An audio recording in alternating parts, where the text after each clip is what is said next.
임직원 여러분 안녕하십니까? KB손해보험의 김동원 팀장 인사드립니다. 꽃피는 3월달이 찾아왔습니다. 새로운 계절이 찾아온 만큼 겨울 내내 움츠려들었던 몸과 마음들을 하늘 높이 활짝 기지개 한번 켜시면서 새로운 봄을 맞이하시길 바랍니다. 지난 시간에는 2026년부터 달라지는 교통법규에 대해 알아보는 시간이었는데요. 지난 시간에 이어서 오늘은 봄철이면 어김없이 찾아오는 자동차 사고에 대해서 이야기해볼까 합니다. 정말 지겹도록 잔소리를 해도 모자람이 없는 그런 내용일 거라 생각이 들고요. 다소 따분하다든지 혹은 귀찮을 수 있는 그런 소재일 수 있지만 그럼에도 불구하고 오늘 영상을 잘 시청해 주셔서 봄철에 기승하는 안전사고 예방에 많은 도움이 되시길 바라겠습니다. 자, 그럼 오늘 영상 시작해 보겠습니다. 자, 오늘은요, 실제로 주행 중에 교통사고가 빵 하고 났을 때 우리가 어떻게 대응을 해야 하는지 알아보도록 해볼 텐데요. 사고라는 게 사실 매번 경험하는 건 아니잖아요. 어쩌면 10년, 20년 운전하면서도 정말 한 번도 경험해보지 못한 운전자분들도 많이 계실 거라 생각이 듭니다. 그래서 우리가 자동차 사고를 내게 되거나 혹은 당하게 되면 굉장히 좀 당황하기 시작합니다. 저 또한 이 일에 대한 경험이 없었다면 당황하기는 여러분들과 정말 마찬가지였을 거라 생각 드는데요. 자, 그럼 우리가 현장에서 사고가 나면 제일 당황스러운 게 과연 뭘까요? 그건 바로 어디에 전화부터 해야 하는지일 겁니다. 어떤 분들은 경찰서나 혹은 가까운 지구대에 전화를 하시는 분들이 있을 거고요. 또 어떤 분들은 우리 사무실에 먼저 전화를 하셔서 어떻게 조치하냐 이렇게 이야기하시는 분들도 있을 거고요. 댁에 계시는 여성분들이나 배우자님들은 사고가 나면 남편분들한테 먼저 연락하시는 분들도 계실 겁니다. 우리가 교통사고가 나면 제일 먼저 해야 하는 그 첫 번째가 어디 전화할 때가 아니라 바로 사람부터 생기셔야 합니다. 내가 운전하다가 사고를 냈다라면 다친 사람이 있는지 없는지, 만약 정말 다친 사람이 있다면 차량 밖으로 구호조치부터 우선시하는 게 가장 먼저일 걸로 보여집니다.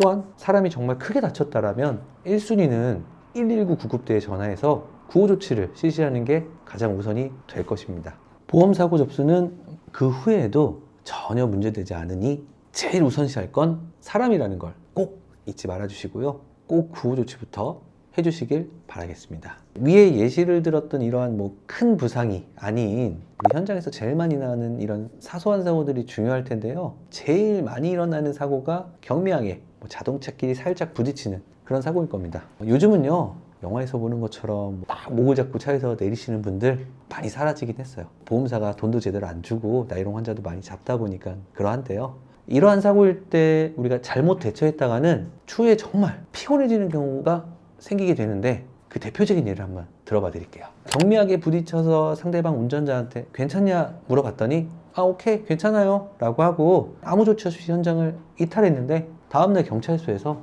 뺑소니로 접수되는 경우가 가장 대표적인 예가 될 것 같습니다. 우리가 괜찮다고 해서 서로 헤어졌는데 왜 뺑소니야? 라고 생각할 수 있는데요. 피해자가 가해 차량을 연락할 방법이 없어서 경찰서에 뺑소니로 접수를 해버리다 보니까 이런 상황이 벌어지게 됩니다. 정말 별것도 아닌 이런 사고에도 뺑소니가 접수가 되면 경찰서에 시간 내셔서 가야 하고요. 또 소명도 해야 하고 심지어 벌금도 낼 수 있습니다. 따라서 우리가 아주 사소한 사고라도 인명피해 사고가 났다면 괜히 명함을 줬다가 병원 안 갈 것도 가는 거 아니야? 라는 생각하지 마시고 오히려 추후에 위와 같은 상황이 벌어지지 않도록 연락처는 꼭 명함이라도 전달해 주시는 게 좋습니다. 일명 우리 나이롱 환자라고 하죠. 요즘은 우리 보험회사도 이러한 나이롱, 경상 환자에 대해서는 굉장히 보수적으로 보험금을 지급하고 있고요. 병원 치료에 대한 조사도 굉장히 좀 촘촘하게 이루어지고 있다 보니까 괜히 나이롱 환자 때문에 내가 덤탱이 쓰는 거 아닐까? 라는 생각 마시고 운전 중 인사사고가 났다 싶으면 꼭 연락처를 주십시오. 그 외 현장에서 연락처만 주고받고 한 게 아니라 상대방과 보험 처리를 하자라는 이야기가 현장에서 그냥 끝맺음이 됐다라면 그때는 고민하지 마시고 우리 1544-0114 KB손해보험에 전화를 하셔갖고 사고 접수만 해주시면 나머지는 저희가 잘 진행해 드리도록 하겠습니다. 그래서 중요한 건 자동차 사고 시에 큰 인명피해가 있다면 첫째 119 구급대에 전화를 해서 구호조치를 하고 두 번째 보험사로 전화를 해서 사고 접수를 한다. 이 순서가 될 것이고요. 그 외에는 119 구급대나 경찰서에 전화하실 필요 없이 보험사로 전화하시면 될 것 같습니다. 여기서 잠깐 우리가 이제 경미한 대인대물 사고로 보험사에 접수를 한 후 현장으로 이제 저희 보험사 직원이 올 때까지 기다리시는 분들 굉장히 많은데요. 이 역시도 제가 좀 한 가지 팁을 드리자면 누가 봐도 잘못이 확연히 나타나는 사고, 이럴 때는 운전자끼리 상호 협의하에 보험사 직원 출동시키지 않고 그냥 보험 접수만 한 후 현장을 이탈하셔도 됩니다.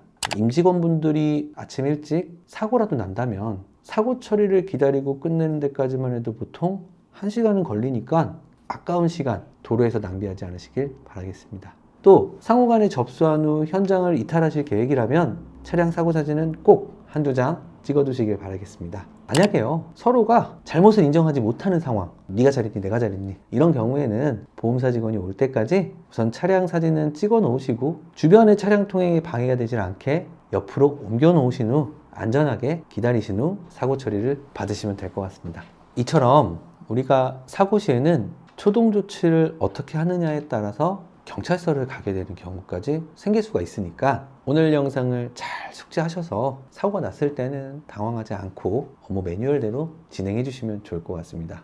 서로가 뭐 잘했니 잘못했니 이런 것들을 따지는 사고가 났을 때에는 모든 걸 대변해 주는 목격자가 바로 우리 차량에 장착된 블랙박스이거든요. 블랙박스 케이블이 빠져서 전원이 고장나서 고장났는데 시간이 없어서 고치질 않았어 등등 기타 이유로 블랙박스를 켜지 못하고 주행하시는 경우, 이런 사고가 났을 때 피해자에서 가해자로 바뀔 수 있으니까 우리가 주행하는 차량에는 블랙박스를 생활화해서 꼭 켜주시고 주행해 주시길 바라겠습니다. 오늘 예시로 말씀드린 차량대 차량 사고뿐만 아니라 주차장 차단기 파손 사고, 건물 외벽 간판 사고, 천막 사고 등 단순 이런 물피해 사고일 경우에도 마찬가지입니다. 보험 접수만 하시고 해당 피해물을 관리하는 주인한테 보험 접수 번호만 전달해 주시면 보상과 직원 기다리실 필요 없이 바로 현장을 이탈하셔도 됩니다. 사실 이런 경우 저희 보상과 직원이 온다고 해도 크게 달라지는 거 없습니다. 오늘은 차량 운행간 발생하는 사고 시 대처 요령에 대해서 제가 설명을 한번 해드렸는데 어떻게 머릿속에 스케치가 좀 되셨을까요? 날씨가 풀리는 봄철이다 보니 교통사고가 많이 발생하는 그런 계절이 되었습니다. 내가 아무리 잘해도 타인에 의해서 사고가 날 수도 있고요. 또 내가 졸음운전으로 사고 날 수 있습니다. 항상 방어하는 운전 생활해 주시길 바라겠고요. 마지막으로 긴급 출동 견인에 대한 이슈가 좀 현장에서 종종 있다 보니까 오늘 영상에 짧게 다뤄보고 마무리 지어볼까 하는데요. 현재 우리 웰푸드에서 운영되는 차량은 긴급 출동 견인 서비스가 모두 가능합니다. 승용차나 스타렉스까지는 경우에 따라서 50에서 70km까지 견인이 가능하고요. 화물 탑차들은 10km까지 견인이 가능한데요. 말씀드렸던 이 킬로미터수는 어디까지나 무료 견인 거리이니까 그 이상 거리라고 못 부르는 거 아니야? 이런 고민 마시고 견인을 불러주시면 됩니다. 다만 화물 탑차에 물건이 많이 실려 있거나 견인차가 견인을 하기 어려운 군한 상황일 때는 긴급 출동 견인 조치가 정말 안 될 수 있습니다. 이런 경우 우리가 고객센터 접수를 할 때 고객센터 직원들은 그냥 매뉴얼대로만 응대를 하다 보니까 어쩌면 가능한 견인도 안 된다고 서비스 이용을 제한하는 경우가 있는데요. 이럴 경우에는 절대 포기하지 마시고 저 김 팀장한테 다이렉트로 연락 주십시오. 제가 그런 불가피한 상황일 때도 서포트를 옆에서 최대한 해드려서 여러분들이 견인을 한다든지 구호조치를 받을 수 있게끔 도움을 드리도록 하겠습니다. 오늘은요, 고객센터를 이용하는 방법에 대해 이야기를 좀 드려봤습니다.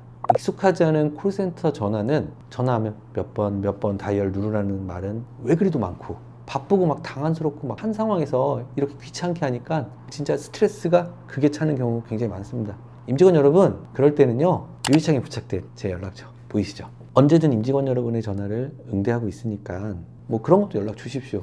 제가 사고 나서 피해자인데 합의가 필요해요. 어떻게 해야 되죠? 아니면 사고랑 별개로 나 개인 실비보험이 있는데 보험사가 돈을 안 줘요. 이거 받는 방법이 있어요? 아니면 진짜 맛집 어디예요? 차를 싸게 살 수 있어요? 이런 기타 등등 여러분들이 생활하시면서 필요하시거나 궁금한 사항들 있으면 제가 해드릴 수 있는 지식은 모두 나눔하도록 하겠습니다. 언제나 열려 있으니까 연락 주시길 바라겠습니다.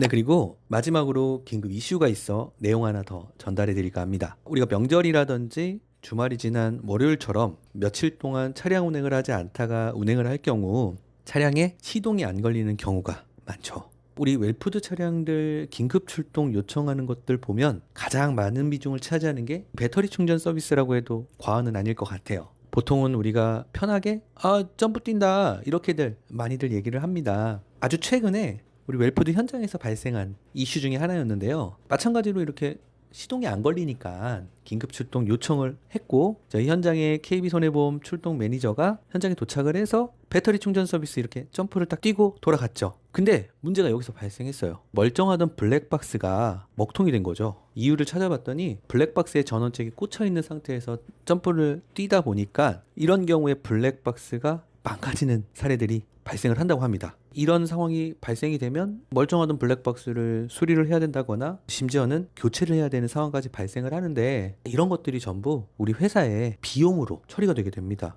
이런 사소한 것들 때문에 회사 비용이 점점 증가되면 아무래도 우리 임직원 여러분들 또한 결코 좋은 모습은 아닐 것 같아요. 블랙박스뿐만은 아닐 겁니다. 차량 내에 있는 개인 장비를 전원부에 꽂아 놓으셨다라면 전자장비들이다 보니까 갑작스러운 전원 공급으로 인해서 기계 오류가 발생할 수 있다는 점은 여러분들께서 꼭 명심하셔서 배터리 충전 서비스를 이용할 땐 꼭 차량 내에 연결되어 있는 전원 잭들은 전부 제거하고 배터리 충전 서비스를 이용하셨으면 좋겠습니다. 벌써 26년의 1분기가 지나가고 있습니다. 시간은 또 어찌나 이렇게 빠른지 곧 무더워질 것 같아요. 우리 임직원 여러분들, 안전운전은 기본이고요. 항상 우리 임직원 여러분들의 건강까지 챙기시면서 보내는 그런 2026년 한 해가 되었으면 좋겠습니다. 자, 그럼 오늘도 활기찬 하루 되시길 바라겠고요. 저 김 팀장은 여기서 인사드리도록 하겠습니다. 오늘도 안전운전 하시길 바라겠습니다.